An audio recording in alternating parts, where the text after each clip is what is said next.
Так, сегодня я хотела бы рассказать еще раз про этот уникальный продукт кора муравьиного дерева. Этот продукт мы взяли, то есть медицина взяла от индийских племен. Раньше, когда еще Америки не было, вы знаете, жили индийские племена, но у них не было ни больниц, ничего, но почему-то они все болезни, все состояния, даже вплоть до того, что это смертное состояние, любые состояния, раны, там, да, ожоги, там, порезы, и все, и простуды тоже у них были. И они лечили только каким-то вот коричневым порошком. И вот это вот, у них растет вот это вот дерево, кора муравьиного дерева, да, растет у них муравьиное дерево. И вот кора от этого дерева, она подсыхает, отшелучивается, новая кора появляется. И вот эту отшелучивающуюся кору, они его в песок расталчивают, да, растолочь и вот этот песок они в виде чая дают человеку, у которого появился какой-то недуг. Может понос, может там еще что-то. Любой недуг они лечат этим. Его отпаивают чаем. Если, например, это рана какая-то, то даже сыпят на рану эту кору муравьиного дерева. И вот на все случаи жизни это кора муравьиного дерева. И вот она стала потом, когда люди начали изучать лечебные свойства, начали его собирать, ложить в какие-то там посудочки, потом в капсулы, да? И вот когда оно до нас дошло, оно было в капсулах. Но один из интересных случаев я хотела рассказать про кору муравьиного дерева, когда еще только-только его на рынке он появился. Это пишет, книга такая есть. Это мальчик, он заболел лейкемией, рак крови.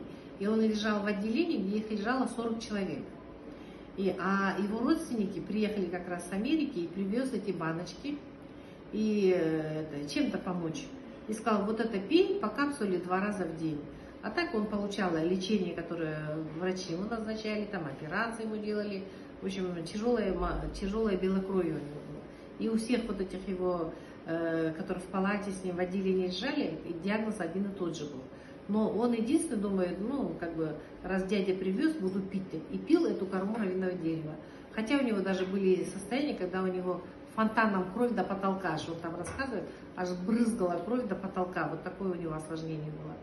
И кровь ему капали много, операции делали, замена вот этого всего. Но вопрос в том, что он, не прекращая, пил вот эти капсулы, которые ему привез дядя. Это была кора муравьиного дерева. И когда через несколько лет он выскочил с этого состояния, то есть он единственный, кто оздоровился, то есть выскочил и начал как бы жить более-менее нормально, из 40 человек он один выжил, а 39 все-таки потеряли этих пациентов, да? От такой тяжелой патологии. И после этого еще больше внимания обратили, эта книга такая есть, после этого обратили внимание на этот препарат. Естественно, его лицензировал компания Coral Club, и только она у нас существует. Но были пару случаев, отобирали этот препарат у компании, потому что он оказывает лечебно, антибактериальный, противовоспалительный, иммуномодулирующий эффект.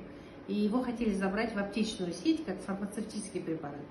Но доказали ученые, что она не является лекарством, а является биологически активной добавкой, и обратно забрал коралловый клуб.